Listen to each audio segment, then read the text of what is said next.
Bismillahirrahmanirrahim. Assalamualaikum warahmatullahi wabarakatuh. Alhamdulillah.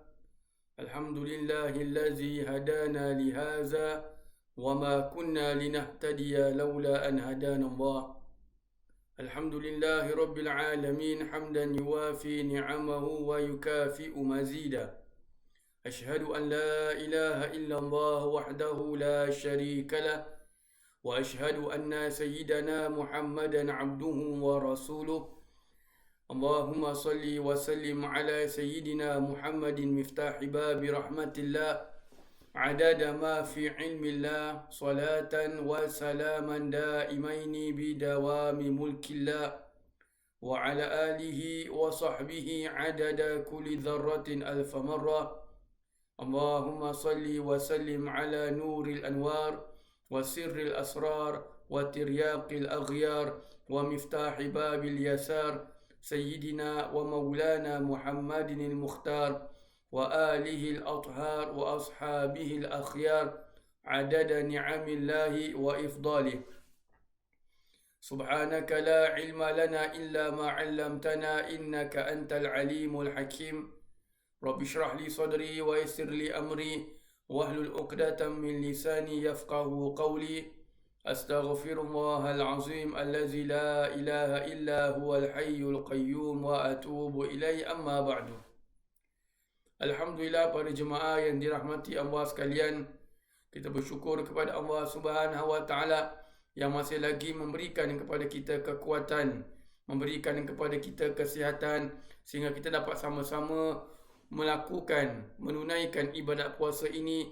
Semoga Allah Subhanahu wa taala terus memberikan kepada kita kesempatan, kesihatan, kekuatan yang mulia seperti ini.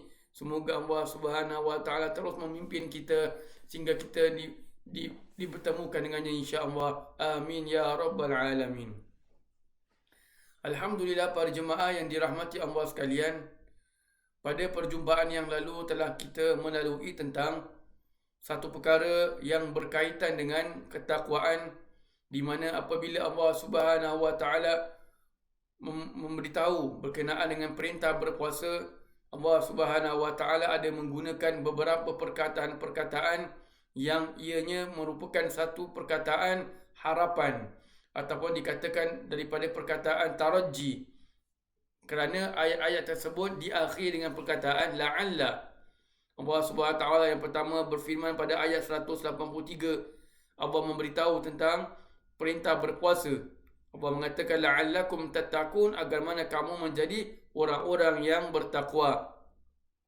Kemudian pada ayat 185 Allah Subhanahu wa taala mengakhiri ayatnya dengan mengatakan la'allakum tashkurun. La'allakum tashkur, agar mana kamu menjadi orang-orang yang bersyukur. Kemudian pada ayat 186 Allah mengatakan la'allahum yarshudun, agar mana mereka itu mendapat petunjuk. Kemudian ayat 187 juga Allah mengatakan la'allahum yattaqun, agar mana mereka menjadi orang-orang yang bertakwa.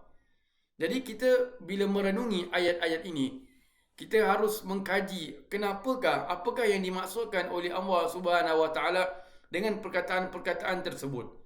Dan telah kita melalui tentang perkara yang pertama, di mana Allah Subhanahu wa taala berfirman la'allakum tattaqun, agar mana kamu menjadi orang-orang yang bertakwa. Itu berkenaan dengan ayat 183.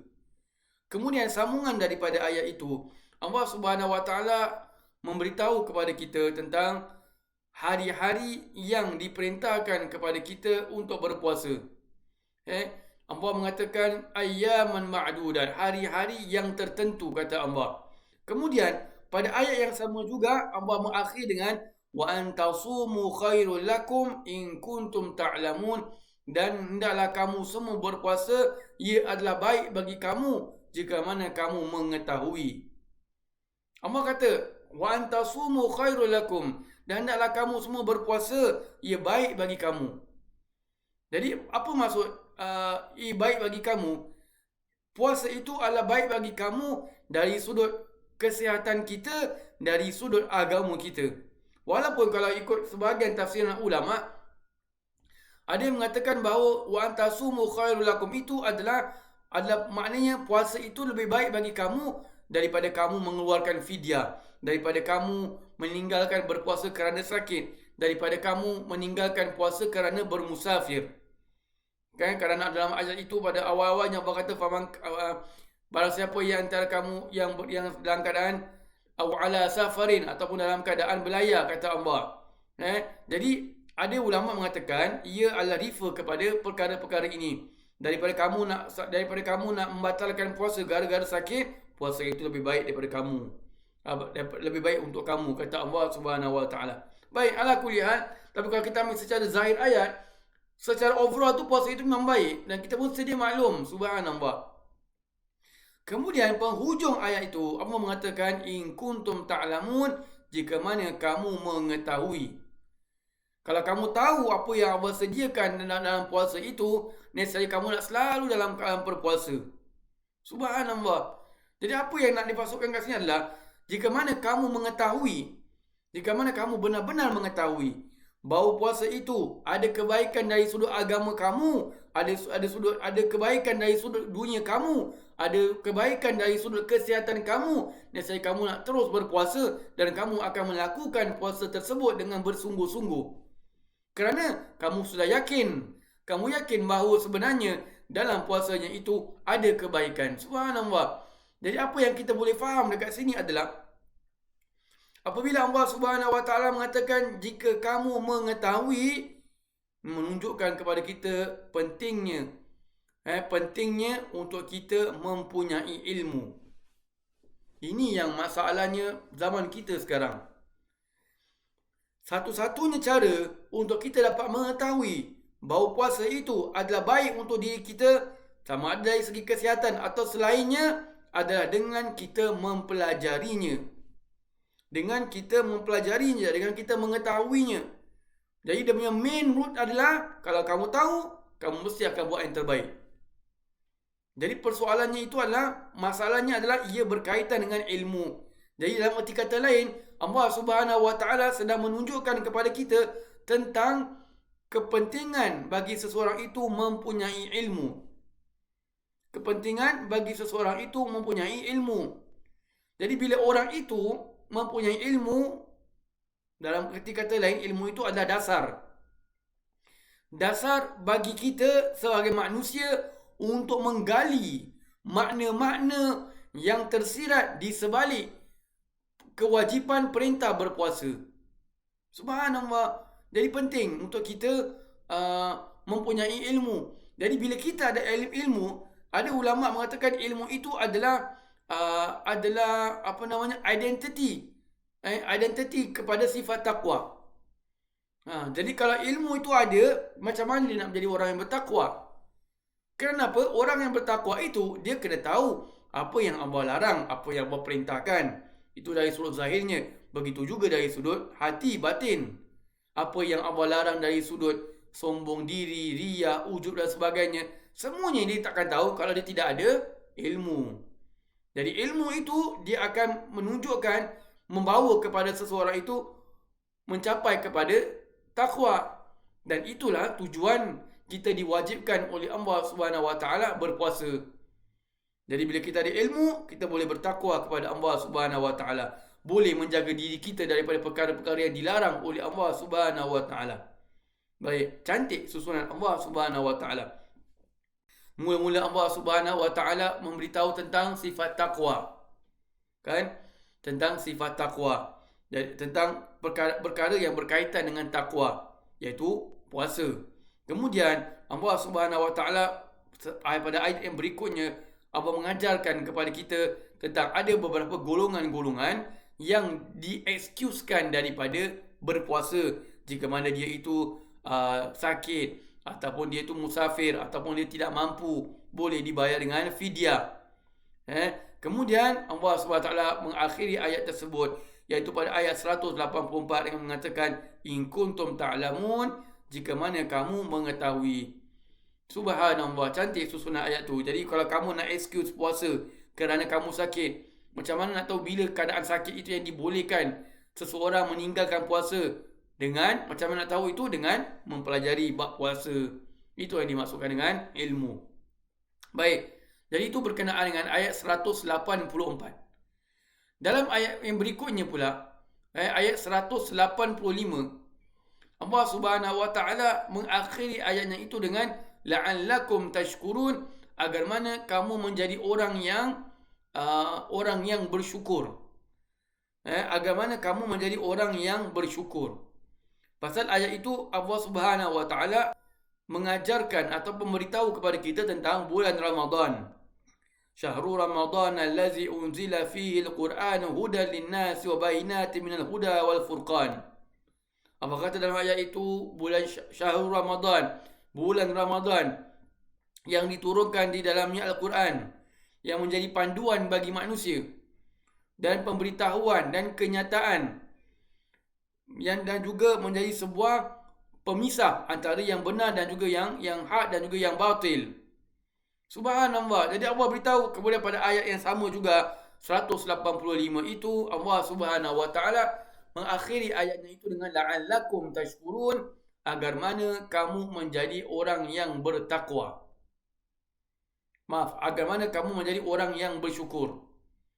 Subhanallah. Kita kalau melihat ayat yang Allah beritahu pada kita ini, mula-mula tadi Allah cakap pasal takwa. Kemudian Allah Subhanahu wa taala berkata tentang ilmu. Kemudian Allah Subhanahu wa taala berkata tentang kesyukuran. Kenapa? Kerana kesyukuran itu dia adalah sebuah perkara yang baik, yang dihasilkan, yang selalunya ia itu akan timbul daripada orang yang berpuasa. Kan orang yang berpuasa itu kan dia akan merasai lapar, dia akan merasai keletihan, haus, dahaga. Subhanallah. Tapi bila berbuka puasa, dia akan menikmati perkara-perkara tersebut.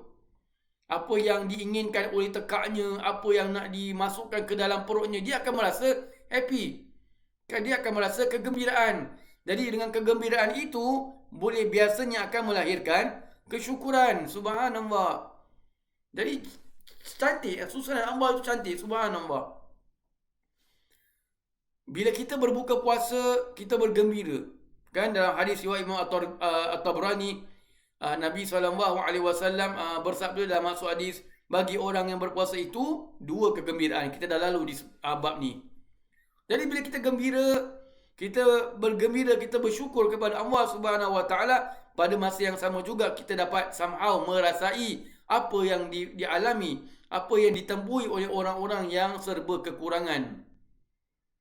Kemudian kita menempuhi lapar dan dahaga seperti mana mereka menempuhinya tiap-tiap hari, walaupun pada bukan bulan Ramadan. Tiba-tiba pada bang maghrib Allah Subhanahu wa taala berikan kita rezeki. Alhamdulillah, syukur kepada Allah Subhanahu wa taala. Jadi bila kita syukur kepada Allah Subhanahu wa taala, maka kita tambahkan lagi ibadat kita. Tunjukkan lagi kita punya kesyukuran. Kesyukuran itu bukan hanyalah terhad kepada lafaz Alhamdulillah, atau yang sempurnanya Alhamdulillahirabbil alamin hamdan yuwafi ni'amahu wa yukafi'u mazida. Itu kalau yang lebih sempurna, complete lah. Subhanallah. Jadi kalau kita bersyukur kepada Allah Subhanahu wa taala, bukanlah ia limited to that. Kita boleh menunjukkan kesyukuran kita kepada Allah dengan melakukan ibadat kita dengan sebaik mungkin. Kenapa hari ini saya nampak awak ni semenjak dumenjak ni, bila nak semayang, awak selalu akan menunggu waktu semayang. Zuhur kalau pukul 1.05, 12.50 awak sudah standby atas sejadah. Umpama kalau semayang di rumah, pukul 12.30 sudah keluar nak pergi masjid, nak semayang zuhur di masjid. Kita nak melakukan ibadat kita dengan terbaik. Subhanallah. Ini namanya salah satu daripada cara untuk kita menunjukkan kesyukuran kita kepada Allah Subhanahu wa taala. Baik, ini ayat 185. Ayat 186 pula Allah Subhanahu wa taala memberitahu pada kita tentang la'allahum yarshudun, agar mana mereka itu dipandu, diberikan petunjuk, diberikan hidayat, dipimpin oleh Allah Subhanahu wa taala. Subhanallah. Kenapa? Ayat ini Ayat 186 ini Allah Subhanahu Wa Taala membicarakan berkenaan dengan doa. Wa idza sa'alaka 'ibadi fa inni qaribun ujibu da'watad da'i idza da'an. Falyastajibu li wal yu'minu bi la'allahum yarshudun, kata Allah. Jika mana hamba aku, wa idza salaka 'ibadi anni fa inni qaribun ujibu da'watad da'i, apabila orang bertanya kepadamu tentang aku, maka katakanlah bahawa aku ini maha dekat dan aku ini maha mengkabulkan, maha mengistijabkan doa permintaan. Jika mana setiap orang-orang yang meminta, falyastajibu li, tapi maka hendaklah mereka itu mengikuti perintah aku, wal yu'minu bi, dan beriman kepadaku, la'allahum yarshudun, agar mana mereka itu mendapatkan petunjuk. Subhanallah. Ayat ini, kalau kita melihat kepada konteks kat mana ayat ini diletakkan, ayat ini diletakkan di antara dua bab berkenaan dengan puasa. Ayat 186 ini, Allah Subhanahu Wa Taala memberitahu kepada kita tentang la'allahum yarshudun. 86 ini berkenaan dengan doa. Sebelum ayat ini, Allah Subhanahu Wa Taala membicarakan berkenaan dengan bulan Ramadan. Setelah ayat 186 ini, Allah Subhanahu Wa Taala memberitahu tentang period berpuasa itu. Allah kata sehingga nampak bahan, sehingga nampak benang daripada ketika sudah boleh nampak benang, kata Allah Subhanahu Wa Taala. Jadi dalam ayat ini, Allah Subhanahu Wa Taala masih lagi membicarakan berkenaan dengan puasa. Di mana pada ayat itu Allah Subhanahu Wa Taala memberitahu fakulu washrabu hatta yatabayyana, dan makanlah dan minumlah sehingga kamu dapat membezakan antara benang putih dan benang hitam, iaitu waktu fajar. Ayat ini Allah beritahu tentang waktu, duration puasa tu berapa lama. Baik. Namun kenapa kat tengah-tengah tu Allah Subhanahu Wa Taala selitkan, bahasa kita lah, bahasa kita, Allah Subhanahu Wa Taala selitkan berkenaan dengan doa. Ada macam-macam pendapat ulama berkaitan dengan perkara ini. Ada yang mengatakan bahawa ia adalah sebuah kata sebagai kata sindiran atau kata kiasan. Kata kiasan apa? Nak menunjukkan kepada kita bulan puasa ini kita dituntut untuk memperbanyakkan berdoa. Bulan puasa ini kita dituntut untuk memperbanyakkan doa. Subhanallah. Maka apabila kita mendengarkan bahawa ayat ini Allah Subhanahu Wa Taala meletakkan di antara dua ayat yang berkaitan dengan puasa, dan juga ayat yang 186 ini Allah Subhanahu Wa Taala akhiri dengan la'allahum yarshudun, agar mana mereka itu diberikan petunjuk, ataupun agar mereka terpandu, diberikan hidayat dan sebagainya. Ia menunjukkan kepada kita bahawasanya apabila Allah Subhanahu Wa Taala memberitahu pada kita bahawa Allah itu maha menerima, mengabulkan doa-doa yang dipanjatkan, tapi kemudian Allah kata falyastajibu li, hendaklah mereka itu mentaati aku, kata Allah. Hendaklah mereka itu mentaati aku, kata Allah. Kemudian Allah mengakhiri ayat itu mengatakan la'allahum yarshudun. Kerana apa? Apabila kita berdoa kepada Allah Subhanahu Wa Taala. Kemudian pada yang kedua, apabila kita mentaati Allah, apa yang Allah perintahkan, kemudian kita beriman kepada Allah Subhanahu Wa Taala, itu menunjukkan bahawa kita adalah orang yang telah diberikan oleh Allah Subhanahu Wa Taala petunjuknya. Sebab tu Allah akhiri ayat itu mengatakan la'allahum yarshudun, agar mana mereka itu diberikan petunjuk, diberikan hidayat, diberikan pimpinan oleh Allah Subhanahu Wa Taala. Baik. Dan kita sedia maklum bahawa dalam kehidupan kita nak mengharungi kehidupan kita ini, mestilah kita mengharunginya dengan petunjuk daripada Allah Subhanahu Wa Taala. Itu sangat penting, dan ia merupakan nikmat antara nikmat yang sangat besar. Kita dapat puasa hari ini pasal apa? Petunjuk daripada Allah Subhanahu Wa Taala. Selalu kita kena ingat ni perkara. Kita dapat puasa, kita dapat semayang tarawih, dapat semayang witir, ini semua adalah petunjuk daripada Allah Subhanahu Wa Taala, bukan kerana harta kita, bukan kerana ilmu kita, bukan kerana kepandaian kita, bukan kerana keluarga kita, bukan kerana siapa-siapa pun. Tapi yang membuat kita dapat melakukan ibadat-ibadat ini adalah kerana Allah Subhanahu Wa Taala yang memandu kita, yang memberikan kepada kita petunjuknya. Subhanallah, jangan kita lupa. Subhanallah. Baik. Kemudian pada ayat 187 Allah Subhanahu Wa Taala mengakhiri juga dengan perkataan la'allahum yattaqun, agar mana mereka bertakwa. Jadi Allah mulakan dengan bertakwa, Allah akhirkan juga membicarakan berkenaan dengan puasa juga. Allah Subhanahu Wa Taala memberitahu tentang takwa. Subhanallah. Jadi bila kita benar-benar memahami dekat sini adalah, tahulah kita bahawasanya berkenaan dengan takwa ini, ia merupakan satu perkara yang sangat-sangat penting. Kerana ia adalah antara usaha kita mengekang hawa nafsu kita. Mengekang hawa nafsu kita daripada malas untuk kita beribadat, yang cenderung untuk kita melakukan maksiat. Subhanallah. Walaupun kalau kita lihat dari sudut takwa itu, secara dasarnya takwa itu adalah melakukan apa yang diperintahkan dan meninggalkan apa yang dilarang. Tu je. Tapi Allah Subhanahu Wa Taala mengaitkan ibadat puasa ini dengan takwa. Specialnya puasa ini Allah Subhanahu Wa Taala kaitkan dengan berkenaan dengan takwa. Subhanallah. Jadi nak beritahu pada kita, walaupun kita ini berpuasa, bukan semestinya kita akan menjadi orang yang bertakwa. Itu yang selalu kita nak kena ingat. Walaupun kita ini orang yang berpuasa, bukan bermakna kita ini adalah orang yang kita dikira sebagai orang yang bertakwa. Satu ketika Nabi SAW ada mendengar seorang ibu, seorang perempuan yang menghina, mencaci maki dia punya hamba. Dia mencaci maki hamba dia. Perkara itu didengar oleh Nabi SAW. Nabi dengar dia caci maki hamba dia. Baik. Jadi maka Nabi SAW meminta para sahabat untuk panggil perempuan itu.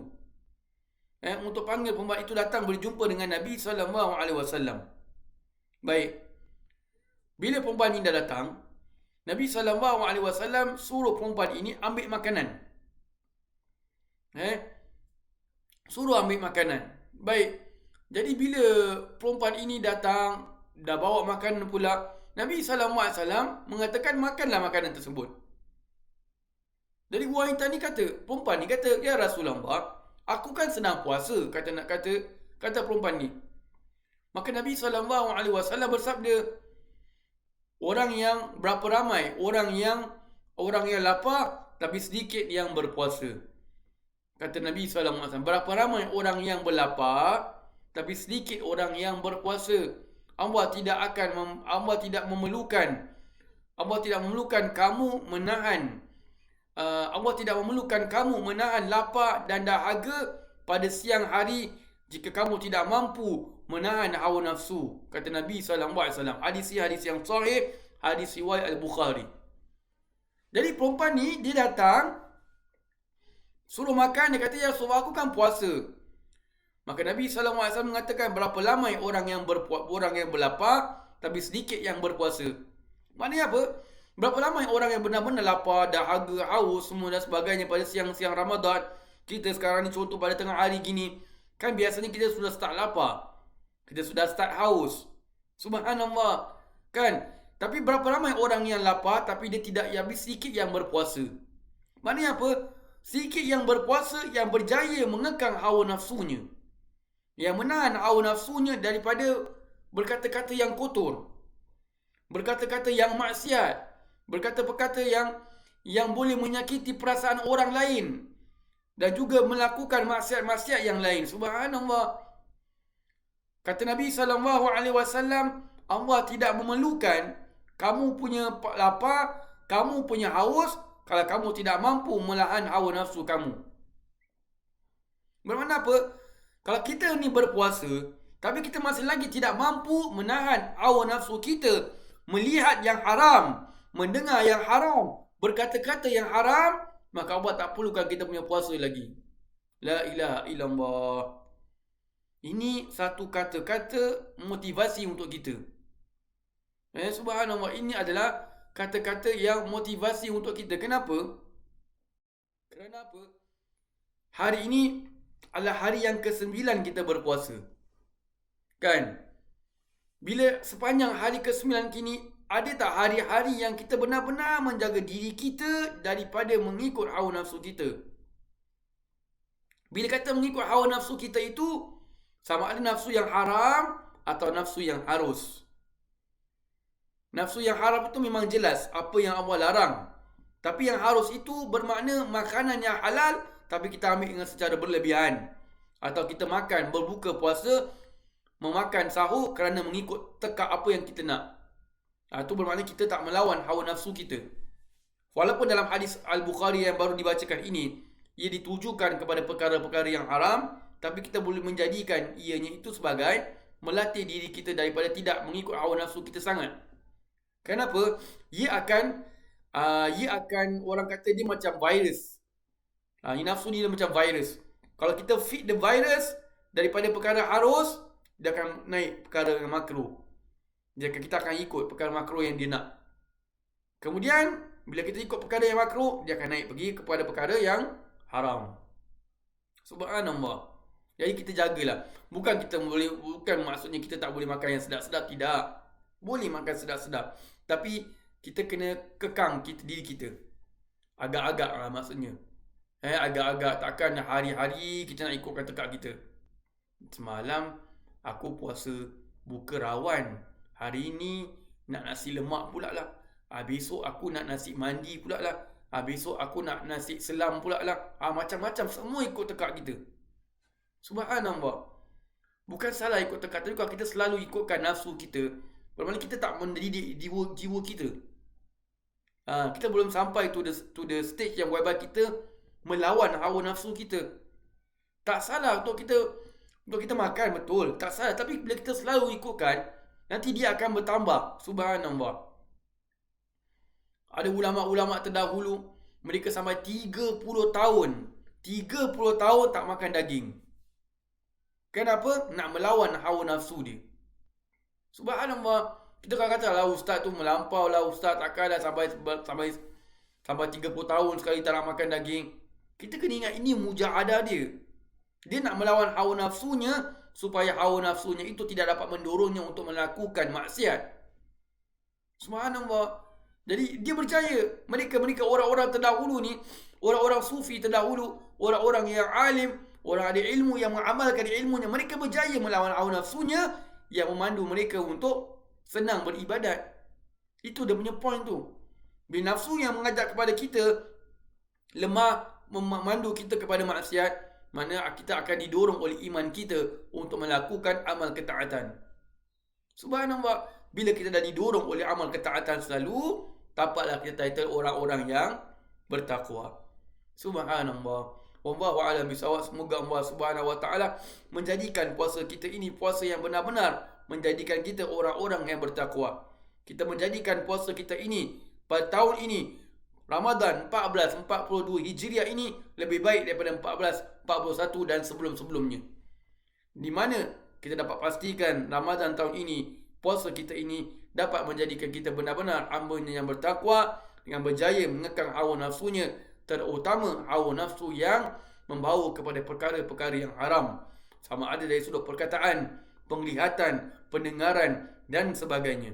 Semoga Allah Subhanahu wa taala menerima semua amalan-amalan kita sepanjang yang telah kita lakukan daripada awal hari Selasa bermula 1 Ramadan sampailah pada hari ini 9 Ramadan, dan semoga Allah Subhanahu wa taala mematikan kita semua dalam keadaan husnul khatimah, dan mengeluarkan kita daripada bulan Ramadan ini juga dengan mendapatkan kasih sayang Allah, mendapatkan rahmat daripada Allah, ditulis di sisi Allah daripada orang-orang yang dijauhkan daripada api neraka, ditulis di sisi Allah sebagai orang yang akan menghuni syurganya. Amin ya rabbal alamin. Aqulu qawli hadza wa astaghfirullahal azim li wa lakum. Assalamualaikum warahmatullahi wabarakatuh.